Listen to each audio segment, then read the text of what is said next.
Hey, what's up, folks? Welcome back to Owen Texas Football, and welcome back to your Wednesday night live stream on Lifetime Longhorn. Rod Davis, pleased to be joined by the newest member of the Owen Texas Football family, my friend and esteemed co-worker, Jeff Howe. Also joined by the Lifetime Longhorn, also the young prodigy, C.J. Vogel, who is out on the road right now. So we'll get right to C.J. We'll also talk about the commitment for the Longhorns in that 2026 class, the latest commitment from Jermaine Bishop, the athlete out of Willis, Texas. We'll get into that, and also we'll dive into some win totals that are out for the SEC from some of your favorite betting sites. We'll dive into that coming up later on. But first, let's hit CJ. CJ, what's going on, brother? Where are you? You're out there amongst the people getting eyes on one of the Longhorns' favorite prospects in that 2026 class, correct? That's right. I'm out here in Destrehan, Louisiana. I made it all the way to the boot down here in New Orleans. I can't wait for a little stop in New Orleans later tonight. But as you can see behind me, it's Edna Carr, home of Texas cornerback commit in the 26th class, Hayward Howard Jr., and then Destrehan on my left. That's, of course, home to Jabari Mack. Texas is well represented here this evening as well. Chris Jackson, the wide receivers coach, Mark Orfe, the cornerbacks coach, both of them on premise tonight, I suppose. So they're both getting a look. Of course, it's been really impressive to see Hayward Howard in action this evening. And let me tell you, Jabari Mack, who is currently committed to LSU at the moment, and LSU, trust me, well represented this evening in their backyard, essentially. He's been looking very solid this evening, and it's been fun to see them battle it out. To hopefully Longhorns when it's all said and done. Chris Jackson, of course, continuing to chip away at Jabari Mack. Oh man, good stuff there, CJ. All right, before we get into what you're actually there to look at tonight, let me ask you about the latest commitment in that 2026 class for the Longhorns, Jermaine Bishop, the athlete out of Willis. Got to get your thoughts on him really quickly while we have you. Oh man, freaky athlete. And I know we use that term a lot. That's kind of the way in which Texas has been recruiting lately. But Rod, you've seen his tape. Jeff, you've seen his tape. It's really darn impressive. And I know he's not the biggest body. Right, he's only about 5'11", maybe 165 at the moment, so a little light on the frame. But as good of a football player you'll find pound for pound in the state of Texas. Can play all three sides of the football, special teams included, as a return man, cornerback, wide receiver. I know there's a lot of debate in terms of where he will fit at the next level. I like him personally as a cornerback. I like the twitch. I like the length. I like his football instincts, but hey, it's hard to see a guy with 18 receiving touchdowns a year ago. Obviously, you see him and just the natural ball instincts he has with the ball in his hands and say, hey, I don't want that anymore. So these Texas coaches have quite the decision on hand, and you just don't say no to a prospect like this. Jermaine Bishop, of course, a 5-star now, according to 24/7 Sports, one of the top players in the state of Texas, and now the newest Longhorn commit. Do you know, CJ, if he has stated what preference he has, whether to play offense or defense? That's something he's gone on the record with at any point? We've asked him, and it's kind of just gone back and forth, but also the overwhelming sentiment from him is just whatever gets me on the field. And I think that's kind of been what we've heard from a Michael Terry a year ago. I've heard it from Jalen Lott this year, another guy who could play both sides of the football. But for Jermaine Bishop, it's, hey, I'll do whatever I can to get on the field early and help my team win. I have a hard time believing that he's just willy-nilly going to give up the opportunity to score touchdowns, though. That Rod, you know how that goes. If you got the twitch, if you got the hands, scoring touchdowns is pretty fun. I mean, I'll say this, and Bobby and Jerry have said the name, and you can kind of maybe see it as kind of a best-case scenario. I mean, if he's Peter Warrick, do you want to not see what that looks like on offense at the next level? If he could be that kind of, I think he could be that kind of electric guy as a receiver and a returner. Wow. Yeah. Peter Warrick, what, 4th overall pick, something like that, I remember. I think he might have, was he at 2? I think he was 4th, I think. But either way, we're talking about, you're talking about elite guy. Elite playmaker. I kind of agree, actually, just watching the film, and I know he can be an elite playmaker on the defensive side of the ball, but he strikes me as a kind of once in a generation kind of offensive guy. You're right, Rob. Peter Warrick was the 4th overall pick in that 2000 draft. Yeah, and there were questions about Peter Warrick's speed, and I don't know if does he run track, Jermaine Bishop? Does he run track? He's run track. Yeah, he's a mid 10, 5, 10, 6 guy, really quick. That's funny. So a leaper, Rod. We talk about Jalen Lott, his ability to high jump, long jump. Jermaine Bishop very much in that same conversation. All right, we'll get back to that because that's a good conversation to have, man. In Texas, like you said, they got two of these guys. Jalen Lott, I think, is also someone that at the next level, maybe all the way up to the NFL level, is a guy you can project to be a corner or be a wide receiver.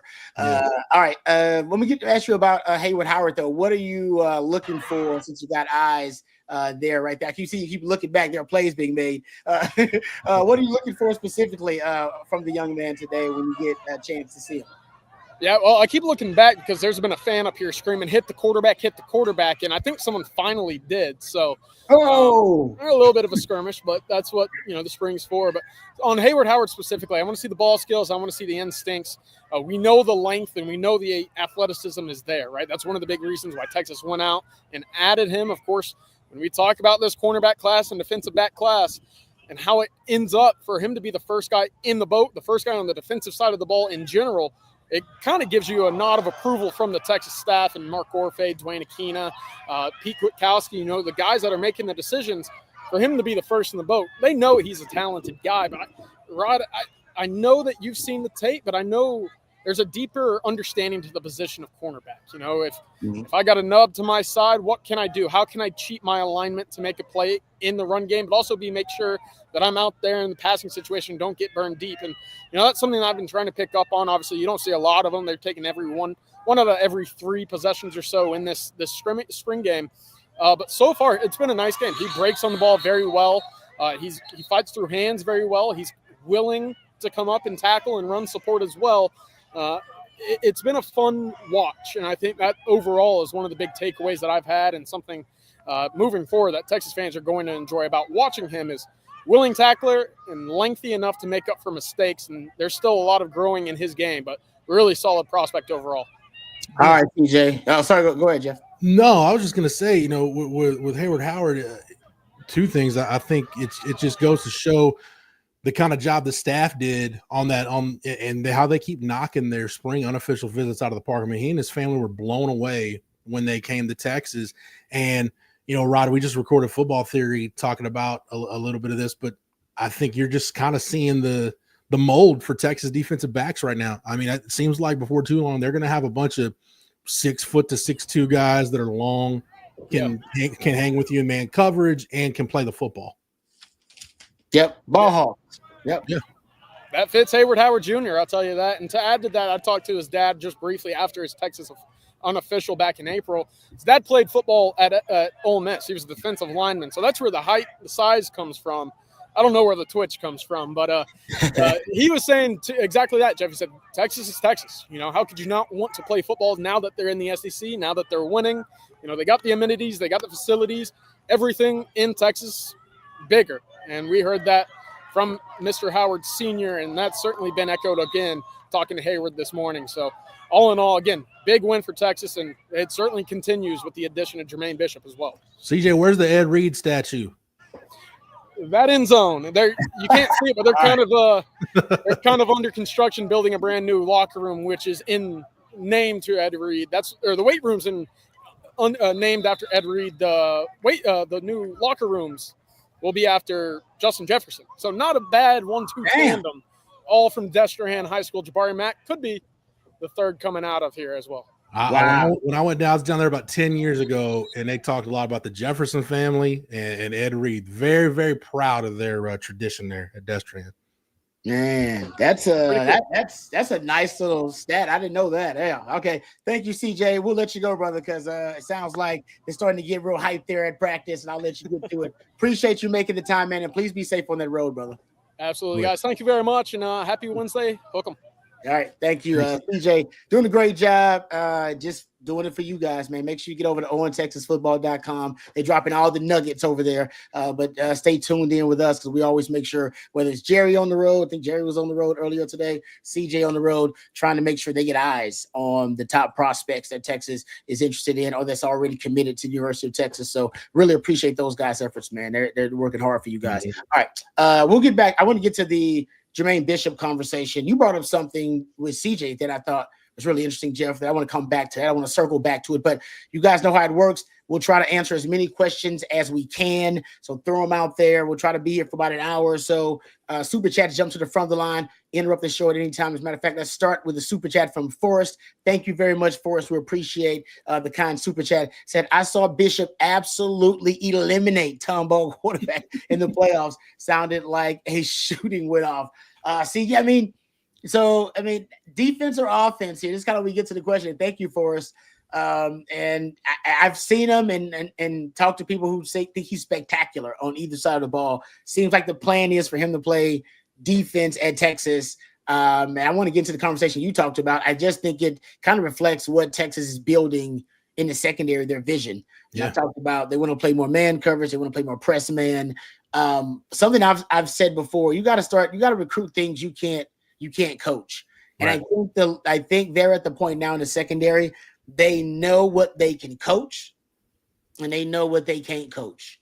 And there are certain things you can't coach. And I have always said ball hawks, it's something that's natural in guys, man. You got to go get a guy who naturally had ball skills in high school, developing a guy into being a high level corner with ball skill. Robbie, I had decent ball skills in high school and they turned into below average ball skills in college. But I think if you want a true ball hawk, like a real guy that's going to make plays on the ball, that believes they have a right to the football when the ball is thrown, those are the guys I think that like Jermaine Bishop, who truly are, like I said, they'll be ball-minded defenders because they think ball, because they were always offensive players, probably at heart for the most part. And that's him. I think he's an offensive player at heart who's going to be playing defense. There are a lot of those guys in the league, by the way. Trevon Diggs is that guy. A lot of those guys, offensive players at heart, but ultimately ends up playing defense. Richard Sherman was one of those guys. Richard Sherman's one of those guys. Yeah, Deion Sanders is one of those guys. And Coach Akina's been, back in the day, Rod, he was at the, in the recruiting meeting at the table, with a lot of guys that legitimately could have played either side of the ball. Curtis Brown was one of those guys. Deion Beasley, Earl Thomas, Adrian Phillips, Quandre was one of those guys. Yeah, he was. And some of those guys that ends up more often than not, a lot of those guys ended up making the right choice for themselves. I mean, hey, there was a point in time where, a Coach Akina probably envisioned a corner tandem, and it probably would have been salty of Jamal Charles and Ramon Taylor. Now, both those guys ended up playing offense, and it ended up working out for Texas and for them. But I think that I want to ask Coach Akina about this, because I think as we get to more spread offenses, right, like the spread has completely infiltrated football. Like very few teams are running just old school, antiquated offenses anymore. And if you are, then you got a special twist on it, right? Like you're a slot T guy or something like that. But Coach Akina did a really good job of recruiting either high school quarterbacks or guys that handled the ball a lot in high school. Like Michael Griffin was one of those guys. Terrell Brown was one of those guys. Later on, Adrian Phillips was another one of those guys. Aaron Williams was a guy that played both ways. Blake Gideon was a high school quarterback. So you go look at all those great secondaries Coach Akina had, you'll find a lot of those guys were two-way players or were predominantly offensive players in high school that ended up playing DB. And I don't know, Rod, if it's just a feel for the ball, the ability to track it, what it is, but a lot of the guys that were the best defensive backs for Dwayne Akina during his time at Texas were guys that were primarily offensive players in high school. Yeah, I think it does matter. I think though, from my experience, it's a natural instinct to go for the football. Yeah, the ball is thrown. I actually, and I didn't have that natural instinct. That's how I know it's from some others. It is something that was kind of ingrained in them or programmed very early on. By the time you get to college, that programming is done. And you go after guys when the ball is thrown, when the ball, especially downfield, they believe they have a right to the football and they have the skill set to track it and to put themselves in a position to go get it. Nathan Vasher was one of them dudes. Michael Huff was a young guy. He was one of them dudes. So I do. And by the way, Quentin Jammer wasn't one of those guys. Quentin Jammer had other skills that he brought to the table. I wasn't one of those guys. Like I said, I recognize that skill set, and it's pretty easy to see. Now with Jermaine Bishop, it's interesting because that Jalen Lott is going to play receiver, reportedly. Yeah, I mean most likely, yeah. Most likely, right? And they said that's his preference. We asked CJ about Jermaine Bishop's preference, and he says that he doesn't really care, right? Hasn't really said one way or the other. And the reports are Texas wants him to play corner. He's going to play in the secondary. The truth is, if I could, I would flip him. Yeah. If I could, I'd have Jermaine Bishop playing offense, and I'd have Jalen Lott playing defense. Just me looking at these two skill sets. I think Jalen Lott, but either one can be. Yeah. That's how elite I think that both of the skill sets are. I think both of those guys project to be, NFL guys on either side of the ball. But I would put Jalen Lott on defense because I think Jermaine Bishop's offensive skills. I'm with you. I think they're freakier. I think they're a little freakier, and he's more he's twitchier on offense. And I use the Peter Warrick comp, just thinking back to Peter Warrick at Florida State, because, like you said, Rob, Peter Warrick might have been like a 4.55, 4.6 guy, but at the college level, I don't know that I've ever seen anybody better in space that could just manipulate his way through traffic. Change direction. Yeah. He understood angles the way Peter Warrick did. And you talk about an elite return guy, punts and kickoffs. So, and honestly, I mean, until college football changes the kickoff rule, I'm much more worried about having a guy who can house one as a punt returner or could change the game as a punt returner as opposed to a kickoff guy. Because the kick return, I'm not going to say it's dead in college football, but it's on life support right now. I mean, it's just not really that much of a factor. But yeah, Jermaine Bishop as a punt returner, and if he's going to return punts, which I think he'll be fantastic. Gosh, just look at that tape. That's silly. Maybe this is just me being weird, Rod, but if my guy's going to be a punt return guy or a return guy, period, I want him to be an offensive player because I just want him. I want the feeling of handling the ball to be as natural as possible. I don't want it to get to the point where it feels foreign. And I don't know if that's just me thinking too hard about it or, creating a problem that's maybe not there. But yeah, I'm with you. I would flip those guys. But that's the beauty of recruiting just really good football players. Jalen Lott can make it to the NFL, a wide receiver, and Jermaine Bishop can make it to the league as a defensive back. No doubt. Yeah, no doubt. I mean, Jermaine Bishop, he almost fits the wide receiver mode of a start guy, except he didn't have, I guess, I don't know about the confirmed elite speed, but he's small, slight, lean. Mm-hmm. One of those guys kind of got that Devontae Smith kind of build, if you will, as a wiry build. But like I said, it's interesting that, cornerback is the position he's going to play. Like I said, it's a embarrassment of riches for Texas now at corner in this class with Hayward Howard now too, also in that 2026 class. And I will say this, it looks to me, and something you brought up, this is definitely showing Texas there's a shift in the type of DBs they're recruiting. I think it points to press man coverage corners who are ball hawks, have natural ball skills. Yeah. Here's the other thing too. Could you put Jermaine Bishop and just thinking about the type of corners Texas is recruiting, even if it's not a corner, could you put him at safety and could he develop an Earl Thomas type skill set?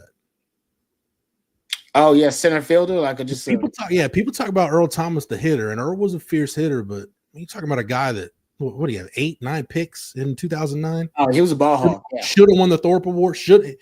Eric Berry, you have a Jim Thorpe Award on your mantle that belongs to Earl Thomas. Please deliver it to wherever Earl resides right now. No, I mean, I know I'm using some big names, but man, I think he's a special talent that can help you win really high leverage football games at a number of different spots. Yeah. No, tell me you don't think about a safety tandem down the road of Jermaine Bishop and Jonah Williams and tell you how that doesn't strike you. That's a nasty. Oh, just I'm thinking about that dime package for Texas in a couple of years and how crazy it's going to be when, when you got all these DBs, that Cade Phillips, your Jonah Williams, your Hayward Howard, this young man Jermaine Bishop, and all these playmakers out there. It's going to be a nasty NASCAR dime package when they can have it. But to that point, all right, we'll get back to it because I want to talk more about, of course, Jermaine Bishop, the latest commitment for the Longhorns in the 2026 class. Let's thank our first sponsor of the night, our friends over at Flat Creek Estate Winery. We really appreciate them and their support of On Texas football. Did you know the most awarded wine in Texas is actually the vineyard closest to Austin? That's right, ladies and gentlemen. Flat Creek Estate Winery is just minutes from downtown Austin, and they've won award after award for their vintage wine, Super Texan. Super Texan, now available at your local spec, so you can give it a try there. Of course, Flat Creek not only producing some of the best premium wines on the market, but also it's a gorgeous venue with barbecues and wine tastings and wine tours every single weekend. Perfect for a day date with your significant other or a weekend getaway with your significant other. That's Flat Creek Estate Winery, flatcreekestate.com. I really appreciate them for being a part of the On Texas football family and sponsoring our Wednesday night live stream. All right, Dub here with a super chat. Dub says, what's the latest about Texas and Tyler Atkinson? That's the linebacker out of, is he Georgia? Is he out of? Oh, sorry, you're muted, Jeff. Damn it, I need my OSHA sign. It's been 0. Nothing really new, Dub. I mean, we'll still see if Texas gets that visit locked in. The big news with Georgia linebackers was today with Xavier Griffin decommitting from USC. So now, I mean, look, Texas is in it for Tyler Atkinson. That recruitment's going to go a long way. Ohio State, USC, obviously Georgia's in there. So, but yeah, just nothing really throughout the whole spring. There hadn't been a ton of movement with the Tyler Atkinson recruitment. All right, thank you, Dub. We appreciate the super chat there. Wayne, this can't be true, Wayne. Bobby said Bishop reminds him of Rod. I will say this. In high school, I had some nice tape on both sides of the ball. I did. I had some one-handed grabs. I'm talking about straight up like Odell style, Odell Beckham Jr. I'm not making that up. In the back of the end zone in Texas City. It was in Texas City. Cold. Big game, too. Lamar going to Texas City. Texas City had just come off that big recruiting class. Remember, they had Earl, Irvis Hill, and all those guys. Anderson. Yeah, exactly. They had all those guys. So they had just come off that season. So they was feeling real good about themselves. Man, we went down there and put it on them. Robbie, had a one-handed touchdown grab against Texas City back in the day. Clean. So I had some tape. I wasn't Jermaine Bishop, but I did have some two-way tape. I'll just say that. So hey, Rod, that's a compliment to me. I appreciate it. When you were in high school, that was the tail end of. There was a time where you could make the argument that kind of that coastal bend, Galveston County area between Texas City, Lamar, Casey Hampton, Lawrence Richardson, guys like that coming out of ball. That might have been the most talent-rich area of the state. Oh yeah. That's why it was a big deal, bro. It was a big deal to go down there. I'm with you because there was a lot of talent coming out of that area. It was like, all right, let's go down there and let's see, because that's that's basically a playoff game for us. And it was in the non-con.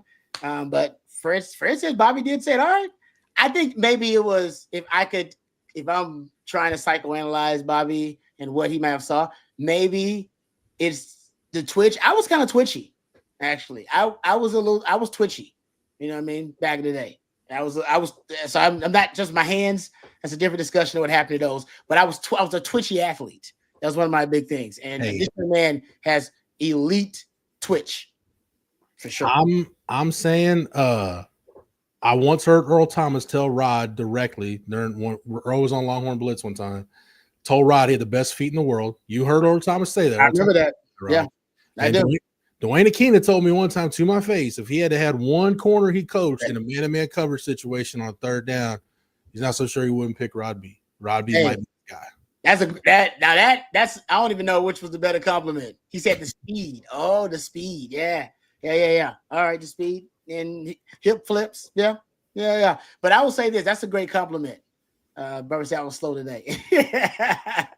But the compliment that Coach Akina gave me, that he would take me in any man-to-man situation, considering the DBs he's coached, to be even in the conversation. Yeah. Is a great compliment. The Earl Thomas one about the feet, that was a nice one too. And I believe my man Matt Butler still has the audio of it. He does. Yes. Yeah. Just to make sure we want to make sure we had the receipts on that one. There's a lot of good Longhorn Blitz audio that Matt Butler has that I don't know if we can ever use any of it again, but it's good to sit back and listen to some of it from time to time. That is true. All right, thank you for that, Wayne. How about this one? Living rent free in UT says Xavier Griffin got some big eye emojis. Big news. Yeah, he had to spring unofficial to Texas. It went really well. Linebacker out of Georgia. He decommitted from USC today. He's got an official locked into Texas this summer. He's got 4 visits set up. I don't want to say that of the 2 Georgia, the big time linebackers out of Georgia, that he's the one that Texas is in the best shape with, because like I said, we just don't know that much right now about Tyler Atkinson's recruitment. It's been pretty low key, but yeah, there it is: Ohio State, Bama, Texas, June 13th, and then Florida State. So, again, him and Jermaine Bishop was on campus in the spring a couple of times. We talk about Hayward Howard Jr. Like Sark and that staff, the visits that they do during spring ball, their spring ball visits, really knock it out of the park. And like one of the things that you worried about was, hey, no spring game, how's it going to impact recruiting? It didn't hurt it. And as a matter of fact, it might have helped it, because guys got to come in for some of those scrimmage weekends, and you really get a, hey, this is a no BS look at here's life as a Texas Longhorn football player. Like, you go through the whole day and it ain't like the junior day with the pomp and circumstance and everything going on. Like, no, it is all about football. And yeah, you get the dorm tour and everything like that, but it's pretty much ball from the time you get to campus to the time you leave. So Xavier Griffin was impressed. Dre Quinn is another one, Rod, out of the Metro Atlanta area. Edge guy that I like a lot, and he was really impressed with Texas. So, and Texas is making moves in Georgia. Kirby can't get them all. And honestly, like when you say we hear this about kids in Texas, but it's true for some kids in Florida and Georgia too. Like some kids just want to get away and do something different. And as many, Atlanta, when you do your metro area studies for the draft, Rod, Atlanta is one of those metro areas. There's so many families that have moved there that necessarily didn't grow up in Atlanta. So it's not like they're like, oh yeah, we're black and red Georgia Bulldogs, rah, rah, rah. They don't really have allegiances to Georgia per se. So it's going to end up being, you're not fighting as much of an uphill battle as you otherwise would. Now, that's obviously there's going to be some kids, just like there's some kids in Texas, and man, their family was Aggies, and they're Aggies, and man, he might really like Texas, but he's going to A&M, or he might like A&M, but grandpa was a Longhorn, mom and dad were Longhorns, he's going to Texas. But you're getting more of those kids in Texas now where they don't have that allegiance to Texas. That's what you get with these major metro areas. That's a great point. I totally agree with you about in terms of the migration patterns and families moving to urban areas because of jobs and whatever, cheaper housing, whatever the reasons you want to throw out there, socioeconomic reasons. But it's also interesting you brought that up, because also NIL, there's less allegiances because of NIL, like just the almighty dollar, right? So like you said, it's just, I think overall you can pull kids from those areas where usually a certain program had huge market share, pretty much monopolized that talent pool for the most part. Now, like Texas, you can pull right from underneath, right in Georgia's backyard, go pluck them right out of Atlanta because of the reasons you mentioned, but also because, hey, NIL, and then, like I said, they don't have necessarily that allegiance to the Bulldogs that some would have if you grew up there. Your dad was, and your dad, mom, and grandfather, and all that stuff were Georgia Bulldogs too. Yeah, I think too. And I think this Sark staff in particular with in-state kids, I think they learned their lesson on the Colton Vasek recruitment, just to not take it for granted if you've got kids with connections to Texas. They were able to reverse it and turn it around in the Colton Vasek recruitment and got him away from Oklahoma. But you look at the way they recruited Jalen Lott. Like, dad was an All-American track guy. That's a Texas family, but they've recruited him like, there's no ties there, right? They haven't taken that for granted.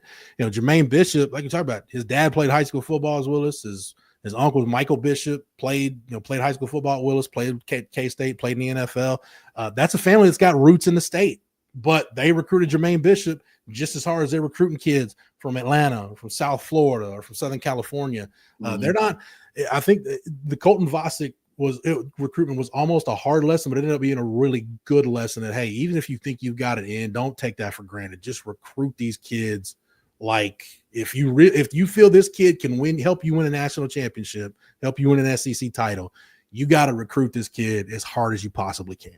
Yeah, I like that. Jack wants to know, does the order of visits play a role? Like if he scheduled Texas last, would that be an indication? Yeah, that's a good question. Not necessarily. It could be, the staff may want you to come in at a certain time. There's some staffs that might prefer you do a midweek visit so they can have that time for you and your family without the whole big old, only show of the official visit weekend. Some staffs may want you to have a weekend visit. So yes and no. I mean, sometimes it does, but I'd say it's a case by case basis. I wouldn't say it's like a blanket statement that, they're getting the last visit. Yeah. You know what that means. Sometimes it happens like that, but sometimes it's just how can you fit them into your schedule? Yeah, especially the modern day. I mean, back in the day, I think maybe back in like Rod B's day, maybe that was kind of an indicator, that kind of stuff. Back obviously pre-NIL, kind of the player empowerment era. Now, I just think I'm with you. Guys they just have busy schedules. Yeah. A lot going on. All right. Let's thank another sponsor before we move on. We got a couple of more questions, and I want to get into some of these betting win totals that are out for the SEC. Let's thank our friends at Von Lane, one of the great sponsors here in part of the On Texas football family. You've got to get, of course, from one of the major Texas cities to another, from Austin to DFW, or from Houston to San Antonio, and it can be a bit of a hassle, right? It's a bit of a toss-up. Do you deal with the airport chaos and hope your flight isn't delayed, or do you brace yourself for the hours behind the wheel battling traffic and road rage and burning an entire day of productivity? Now there's a third option, and it's better in every way, folks. It's Von Lane, and I can personally attest to it, because Von Lane, I've taken it to DFW for business. I've taken it to Houston to go visit my family. My wife has taken the Von Lane several times. You arrive at a luxury hotel terminal, no TSA lines, no long-term parking lots, just a seamless boarding experience that takes minutes, not hours. You settle into a plush leather seat, a hot towel, pillow, and blanket are at arm's reach. Your attendant offers complimentary snacks, beverages, and on select trips, a full meal if you request it. And if you need to relax, you can lean back and enjoy the ride. And if you want to stay productive, there's high-speed Wi-Fi and power at every seat while you're unplugging or powering through, whichever you decide. The Von Lane team is monitoring traffic in real time and using smarter routes and efficient detours to keep your trip smooth and on schedule. And now is the perfect time for you to plan your fall travel. Booking is open through September, so whether you're headed to a college football game, a weekend getaway, a business trip that needs to be done right, Von Lane makes the journey part of the reward. Von Lane serves Austin, Dallas, Houston, Fort Worth, San Antonio, and in the Southeast, Atlanta, Nashville, and Memphis as well. Visit vonlane.com. That's VONLANE.com. Use the code OTF25 to save $20 off your first trip with our friends over at Von Lane. That's Von Lane, Elevated Regional Bus Transportation. I appreciate our friends over at vonlane.com. All right. How about this question? I like this one from Sean. It's a good question from Sean. It says, in the defense now, what's the one thing you would say that the DC is looking for in each position group to help build the defense for the future? Ooh, this is good. We'll do like 30 minutes on this topic, but we'll try to keep it shorter. So is that kind of, if there's one common characteristic between each position group? I will tell you what I think it is, because we just did a football theory kind of about this. So I think it actually is opening that conversation. We won't spoil everything, but I think it is versatility, multiplicity, or hybridism, whatever way you want to describe it. Players who can play multiple positions or move around at their specific level of the defense, right? I think it's defensive linemen who can play multiple shades. I think it's linebackers who can play on the edge but also play off ball. And I think it's DBs who can play corner and nickel, or nickel and safety. And I think that is a common characteristic that now is like Janae Barron just won the damn Thorpe. All right. And the narrative was He's the most versatile DB in the country. Mhm. I think that, to me, is one of the themes that is pointing to Texas' next evolution on defense. Yeah. I also think too, and this might sound generic by me, but I think sometimes I do think it gets overlooked. Do you have a trait that can benefit that works at your position that can disrupt the opposing quarterback? In other words, are you a great pass rusher? Do you have a great feel for if I'm not going to get to the quarterback, can I get my hands up and get him in the passing lanes and knock a ball down? If I'm in the secondary, can I track it? Can I make a play on the ball? Can you get interceptions? Can you force turnovers? If you're going now, Anthony Hill's really good at this. Derek Johnson was the best I ever saw. If you're going for a tackle, are you thinking, hey, I got to find the ball. I got to go for the strip. In other words, do you value the ball? Mm-hmm. Yep. With your skill set, do you value the ball? Yeah. So Can you create havoc? Yeah, I think that gets overlooked some, Rod. Like you know, you just assume it's there, but some guys have a knack for the ball, some guys don't. No, I think I think you're right on the money. Because I did a Sunday school about havoc rate. I think you're right on the money. I think there are certain guys. Earlier in this broadcast, I said the coaches have figured out in recruiting that there are certain things they know they can coach up. We can coach because look at the developmental patterns that we've seen on the 40 acres, right? Mm-hmm. And how varied they are, from guys who were 5-star guys to guys who came in and it took them 3-4 years to develop into NFL players, right? They know how to develop talent. That is clear. They've done a great job of that. But in that, I think they've learned, man, there's certain things I just can't coach up.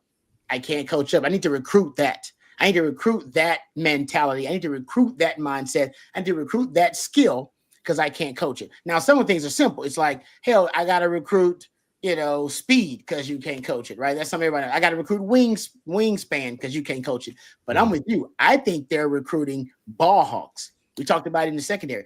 I think they're recruiting guys who are havoc-minded defenders. And if it's on the front seven, it's guys who create negative plays and make splash plays on defense. Yeah. Not just guys who play. Yes, you may need one of those guys in that position group that plays that specific role, right? I need a nose tackle. That's what he does. He's nose tackle. That's what he does all the time, right? Or I need a big safety that can be a force run defender when we play against teams who want to run the football. Like, there's certain, I think, positions you can get really specific and say, I need one type of skill set for this. But for the most part, I'm with you. I think they're recruiting a range of skills, but one of the things that they have in common, they're havoc defenders who create and force negative plays and get splash plays on defense. You coined this phrase a long time ago when we talk about offense. There's guys that move the chains and guys that change the game. That applies to defense too. Yeah. I mean, you're going to have guys that are, you need a guy like Barron Sorrell that, hey, you're going to put him out there. He's going to do everything right. He's going to be assignment sound. He'll make a play every now and then, but you trust him to do his job each and every play. And he's not going to be a net negative for. He's going to be a net positive at the end of the day, and he'll handle his business. But you need, an Anthony Hill. You gotta have a guy. You gotta have a Jahdae Barron. You gotta have those kind of guys. Yep, I agree. I think one other thing, like I said, I can go forever on this topic. It's such a great question, Sean. Is if I was building a defense, I always said if I'm building a defense based on my research and just knowledge of the game, on the outside and on the edges of my defense, I just need guys that can win one-on-ones. Yeah. You want to simplify it. Guys on the outside and edges can win one-on-ones. Guys in the central nervous system of my defense, up the spine of it, right? Your safeties, your off-ball linebackers, and your D tackles, right? That's kind of the central nervous system of your defense. Those are different because they have to deal with a lot of double teams. They don't face necessarily a guy one-on-one a lot of the times, like playing against the same person over and over again, right? You're dealing with, organized chaos, right? If you're a linebacker, safeties, right? You don't have to play a player one-on-one, but a corner, I need somebody can win one-on-one. Like that's why they pay those guys a lot of money. on the edges is because they're paid to just go win one-on-one. Can they win outside? Can the cornerback go win on the outside? On the edge and at the tackle position, can you win? Because you end up on islands, right? And then those islands, man, you better hold up. If you don't hold up, disaster, right? And I think that ultimately is they're building this defense with that in mind, I feel like. The DBs they're recruiting, the corners on the outside are corners that athletically, we're just talking about Jermaine Bishop, guys going to be able to win one-on-ones athletically. And on the edges, look at your Colin Simmons on the edges now. Edges are way more athletic. They're bringing in freaks who can win on the edges on the outside. And inside, I always say what you need on the second level inside, you need instincts, because instincts matter at the linebacker position at a safety. They matter a lot. And you need football IQ, because the game happens so fast there, and you need pretty good technique in there too, because you're gonna get pretty much bum rushed, all right, by multiple blockers. You're gonna get you'll be keying in on you for RPO concepts. So in a sense, your technique has got to be on point. I don't necessarily need you to be the biggest athletic freak on the inside. It helps. My freaks got to be on the outside because they got to win one-on-ones. I need my best ball players, pretty much my football players, football instincts and IQ on the inside. Yeah, that's what I need. It boils down to this for me, Rod. If we're saying, and this we're talking about, we're talking about talent acquisition right now, right? Like this is how you're building a team. If we're saying that football is moving more towards a game that's a positionless game, that's played more in space. You can take one or two approaches. You can be John Gruden and you can say, this is the way I want to do it. And at some point it's like you're trying to shove 10 pounds of in an 8-pound bag, and it ain't working. You're working harder, not smarter. Mm-hmm. Or you can be Andy Reid and adapt with the times and be like, you know what? Yeah, I used to like playing football in a phone booth. I used to like this old West Coast offense, but you know what? The college game is giving me these space playmakers that are elite at what they do. They're giving me elite pass rushers and corners with ball skills and safeties who can play over the top and versatile linebackers. That's how we'll build a defense. And it's the same thing.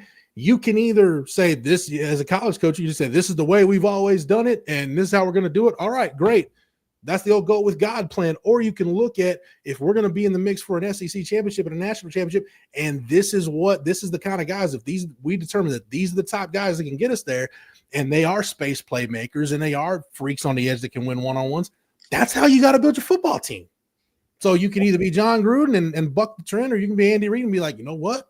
I'll just adapt and do it and go win championships. And that's why you look at the premium positions, right? The positions in the NFL that are paid the most, quarterback, of course, and everything revolves around quarterback, to Jeff's earlier point.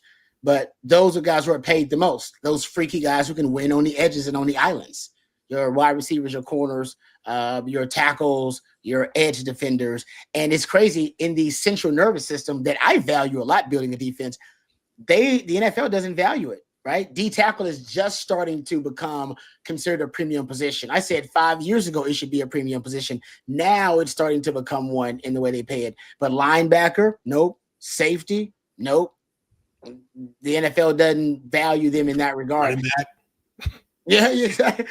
So it's center. No, serious. Like center and guard, your interior offensive lineman. It's just weird how the NFL views that, or at least how they value it, I should say. Yeah. Anyway, good question there. We appreciate that one. All right, getting back to it. How about this one from Jason? What is Texas doing to keep players engaged, to keep them from getting like the Bulldogs, losing focus from the success of past teams? Oh, this is a good question. Can I just say this? This is another theory I have, Jason.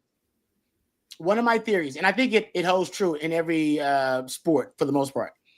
And Georgia's at the end of a dynasty, right?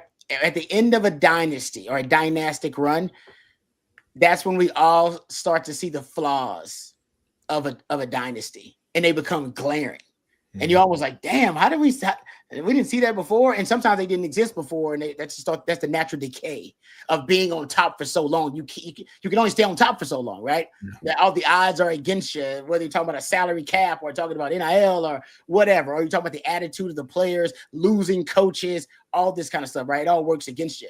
And that's why look at the Chiefs, right? Remember all the decay at the Chiefs, guys getting arrested and all this kind of stuff. And look at Georgia now. Happened to the Warriors. It happens to every dynasty. Cowboys back in the day. every dynasty starts to decay at the end of it because it's unnatural. The Patriots, it's unnatural to be on top for that long. Right, because the odds are against you, and like I said, it's just the natural order of things. And the league doesn't want you to be on top for that long. Right, they're copying your stuff and taking your coaches, and everybody's working against you. So when you're on top for that long, we stare at you and we pay so much attention to you because you become the standard. Like, all right, they're the standard. Now we got to copy everything they do, and we got to watch everything they do, and we start to really examine the cracks and the flaws. And start to see it. And now we're at that with Georgia. Now we're way more critical of Georgia than we've ever been. Everybody's like, yeah, I don't know about this with Georgia. Yeah, I don't know about that with Georgia. Yeah, the culture with Georgia. Isn't that? They still winning 10 games, but it's like, yeah, I don't know about that with Georgia. The end of Texas, remember the end of Texas run with Mac? You can call it a dynasty if you want to. It was a good run, but remember the cracks at the end? Yeah. The O-line at the end, he was like, man, that's not a great O-line. Coach is out there freestyling. Yeah, I mean, I will tell anybody that will listen, and I truly believe this. The 08 team was a better team than the 09 team. I agree with that. I truly believe that because the chickens came home to roost, man. I say go back and watch. I haven't gone back and watched because I can't. That Big 12 championship game against Nebraska, like it's one of the few Texas wins. Like I don't know. It makes me like want to break out in hives, like thinking about going back and watching that game because I feel bad for some of those linemen because it's not their fault that they were trying to block. And Ndamukong Suh should have been the Heisman winner that year. He should have been. He was the best player in the country. Yeah, he was. And he was just one of those guys. Suh's one of those guys that pisses you off, man, because when he just decides, all right, I want to take a game over, there's nothing you can do to stop him. I just wish during his football career he would have decided more often, especially in the NFL. Yeah, I instead of being an a-hole, maybe I should just try to take this game over, but that's another conversation for another day. But yeah, you can see the cracks throughout the 09 season. And then, once the guy that masked a lot of your deficiencies, number 12, once he wasn't there anymore, then you realize, man, this thing's maybe a little more of a house of cards than we thought. They came crumbling quick down. That's how great Colt McCoy and George Shipley. There were a lot of those 09 guys were even the guys on defense. I mean, they were some great teams, 08, 09. But I'm with you, 08 was better than 09. And so I'll say to your point, Jason, I hope Texas has that issue.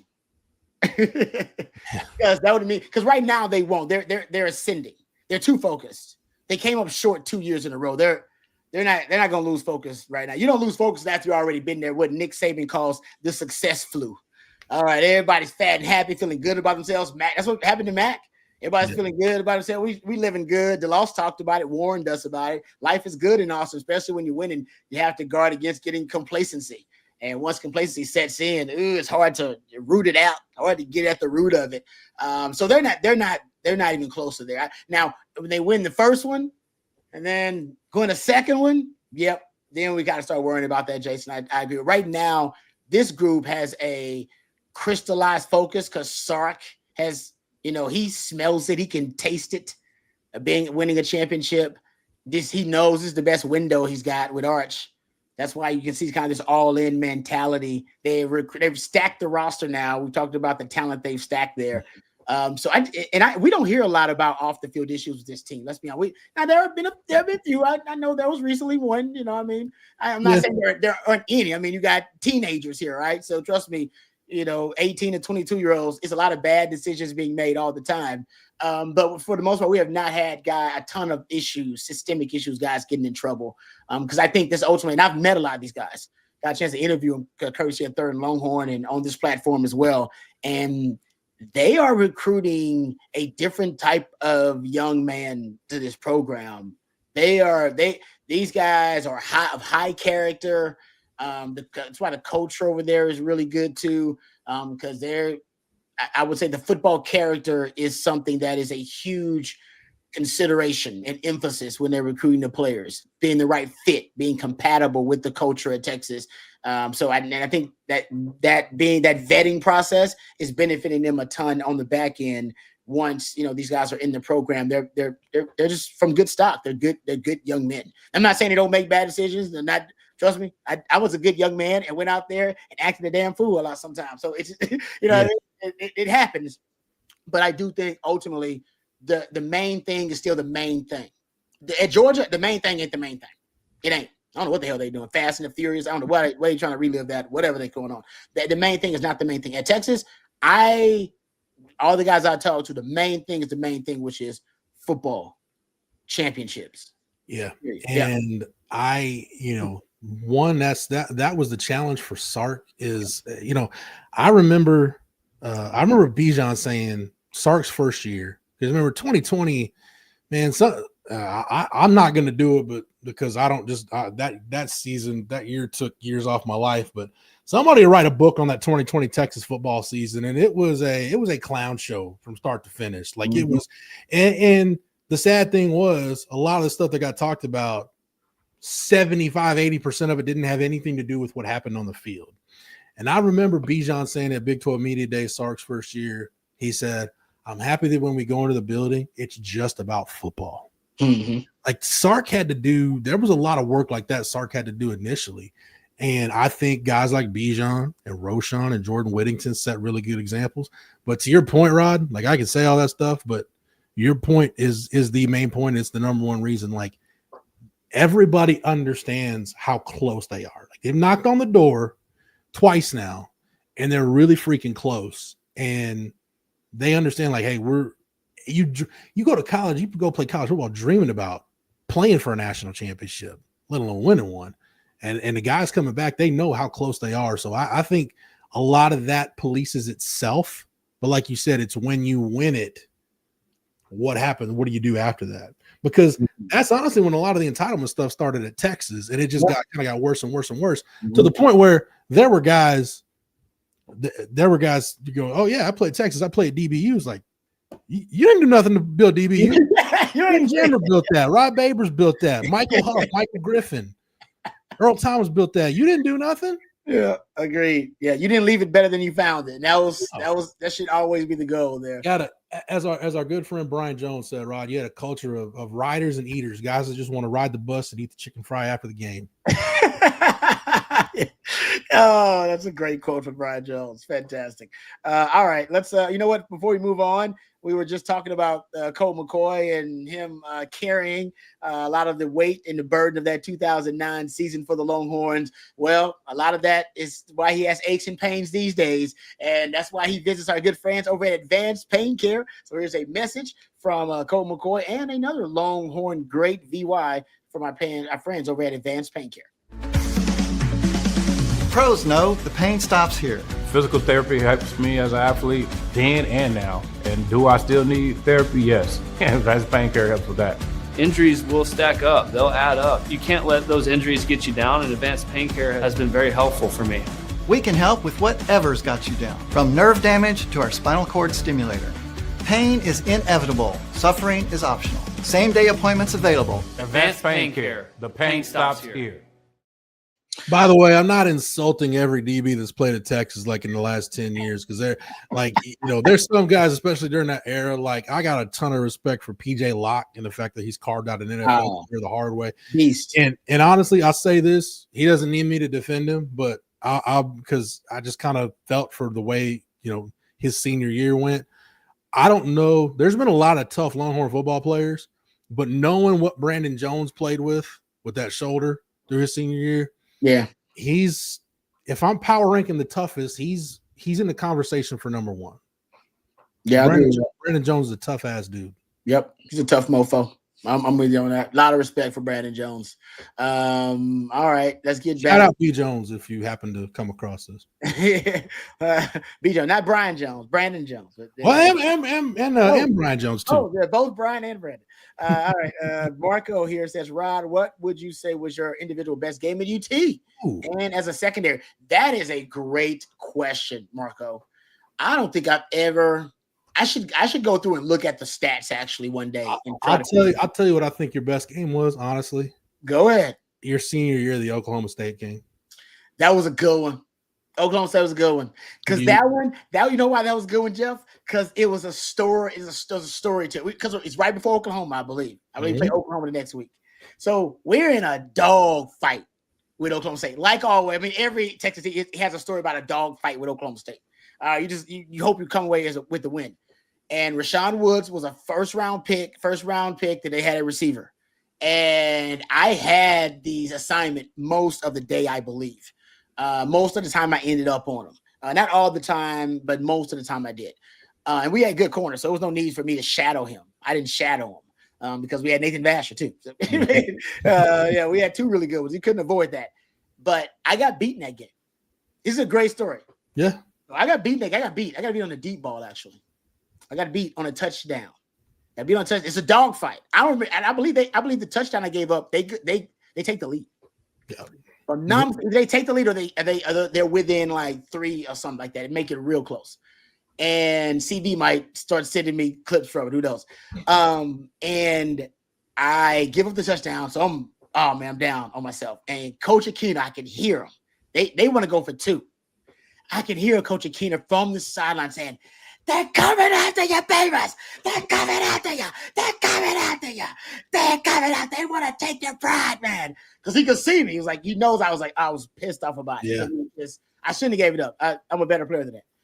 And they were coming after me. They put Rashawn over there, and they were going for 2. They went after me, and I knew it. And he actually, it was an out route, if I'm not mistaken, just a quick out. They throw a beautiful throw. He caught it. It was so contested though that he didn't cross the goal line with the ball, but he caught it. And he goes, I think they looked at it, and then it was denied. All right. And then I want to say a couple of drives later, I don't know when that was. I believe it might have been in the fourth quarter. This might have all happened in the fourth quarter. That was definitely in the second half. And then in the fourth quarter, they're driving. Dude, they're driving, I believe, to a go-ahead touchdown. It's 17-15. Yeah, if they kick a field goal, it's game over. Game over. And so they can't even get in field goal range. And I'm covering Rashawn Woods. And they are, I forget the formation. I want to say it was a 2-by-1 set. And they got him alone over there. And they loved the 6 route when he was by himself. It's a lone number 1 wide receiver, if I'm not mistaken. He's over there. And they ran it. They ran like a curl. It's like a curl in. I treated it like a 6 route. I jumped it like a 6 route. You did.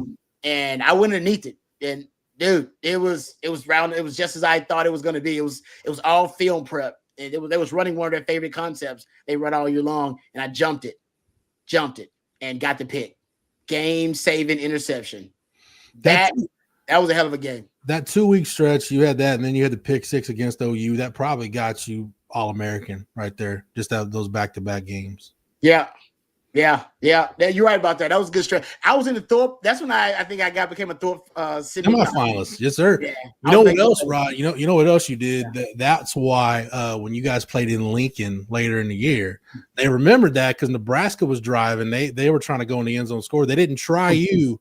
That Jag Jamal Lord tried Nathan Vasher. It was still a bad move to try Nasty Nate because he walked it off. Yeah, I would try Rod B before I try Nasty Nate. I agree with that all day. And so even Oklahoma State, they made a smarter decision to put their best up against me instead of their best up against Nathan, because Nasty Nate he was a way better player. It's Jamal Lord throwing the ball. Like, that's true. What are you doing, Frank Solich? Yeah, I was gonna say, I would have made a play on that one. All right. Another one from Cisco says a lot of Texas fans seem to have a real concern for the running back position. Is it a real issue? Thoughts?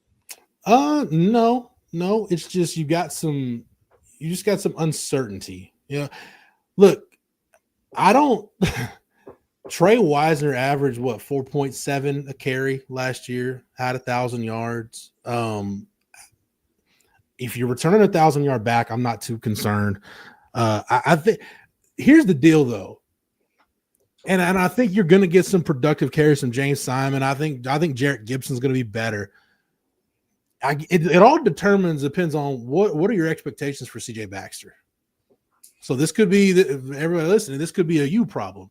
My expectations for CJ Baxter, I keep moving the timeline kind of later in the year, where I said, hey, I'm really not expecting much from him those first 4 games. I wouldn't expect anything from him till that Florida game, the game in Gainesville, the SEC opener, because you've had all the non-conference and the bye week to get ready. And then honestly, I love the idea of kind of getting back in the mix. And then when you hit that last run, because you got Arkansas at home, you got A&M at home, you might have an SEC championship game at that point of the year, game 11, game 12.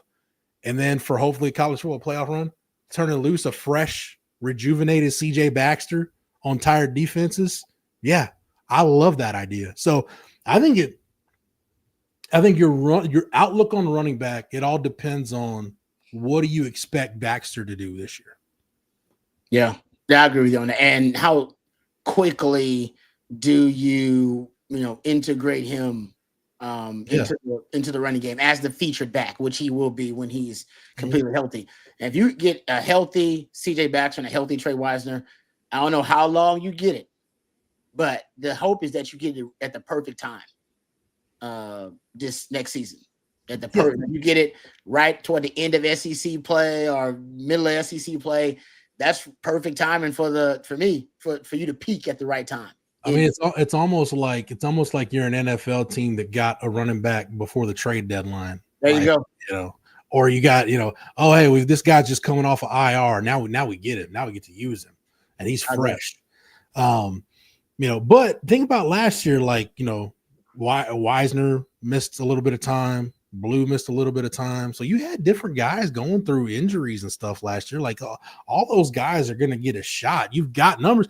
I didn't even mention Christian Clark. So you've already improved over what your problem was last year, which you almost ran out of bodies. You're not going to run out of bodies this year. Knock on wood. I just, you've got five to start the year that can carry it. Yep. I agree with that. I'm with you. You're not going to run out of bodies this year. I'm knocking on wood, but I just don't think you have back-to-back years with that kind of bad luck at the running back position. All right. How about this one from Jason? We got a couple of Jason, but Jason A-R-Y. Make sure I get that right. I don't know how you pronounce it. Jason Ari. But if pronounced it wrong, I apologize. Is there one or two freshmen on the offense and defense that will contribute this year, not including special teams? Well, we know one. Justice Terry is going to be out there. Mm-hmm. Yeah. Man, I think it's going to be hard. I thought it was going to be hard to find snaps for him, but I think Lance Jackson's going to play. Oh, I like that. Potentially significantly. Yeah, I think you look at those young corners too. Like, I think Cade Phillips is going to get a chance. Grayson Littleton's going to get a chance. Offense, James Simon for sure.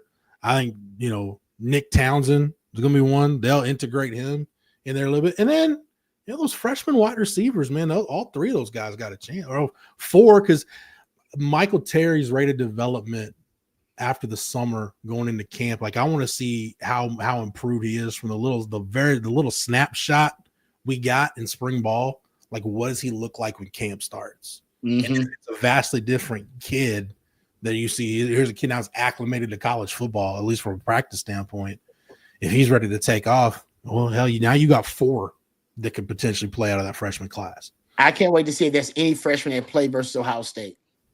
Because there's a freshman that plays versus Ohio State, and that freshman is already on the advanced track, right? He's an expedited development for whoever that is. So there may be one. If we see one or two in that game, because you go back to the 05 game in Columbus and go look at the young guys on that team that play.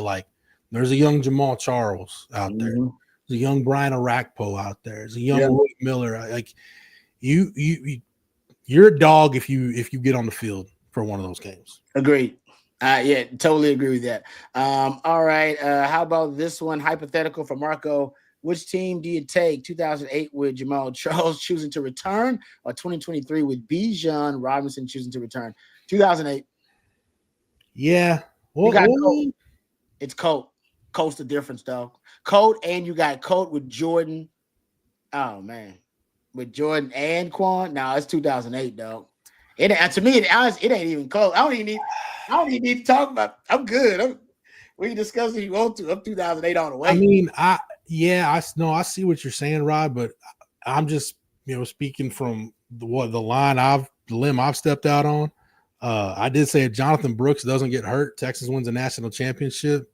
Oh, okay. I mean, if you got Bijan Robinson, with Jonathan Brooks as your two, that's a good point. That's fair. But fair. You don't have your red zone issues. that you had in 2023 if Bijan is there. You don't have those red zone issues. No, if you got Bijan, you're punching the ball across against Oklahoma. You're not getting stoned. So you probably, so that, if you want to look at it in that way, that's interesting.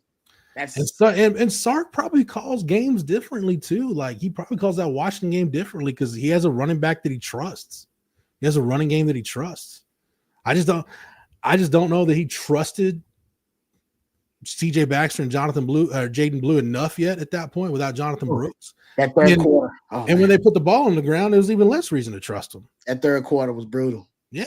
So I don't know. I mean, I lean 23, but man, 08, I think about the game in Lubbock.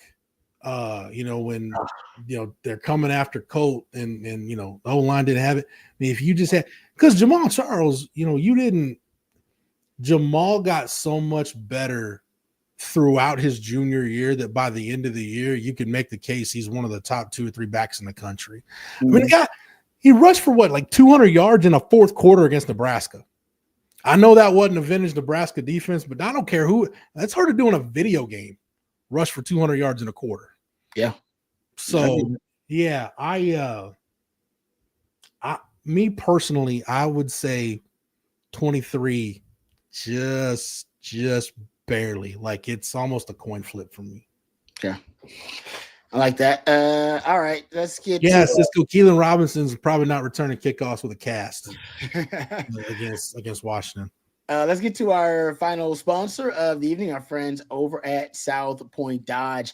Before we end tonight's program, remember you can score an easy extra point this season when you get to the point with our friends over at South Point Dodge. South Point Dodge has over 600 vehicles in stock right now, folks, including the all-new 2025 Jeep Wrangler.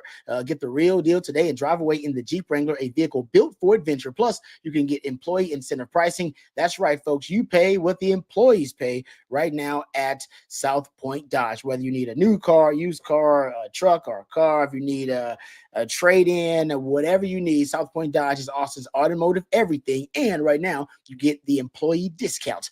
You pay what the employees pay right now at South Point Dodge. That's southpointdodge.com. You can go check out the inventory there online, or you can go visit for yourself off of I-35 in South Austin. That's southpointdodge.com. We really appreciate them for sponsoring our Wednesday night live stream. All right, last question here from Jason. Hey, Rod, real quick. Here's where you give the 08 team the edge in the hypothetical, where I would say no question.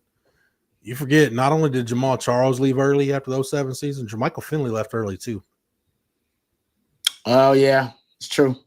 It's a good point. I ain't feel about that. So if you think Colts got Jermichael Finley with Quan Cosby and Jordan Shipley and Jamal Charles, they beat that Tebow Florida team. There's no question in my mind. They're the best team in the country.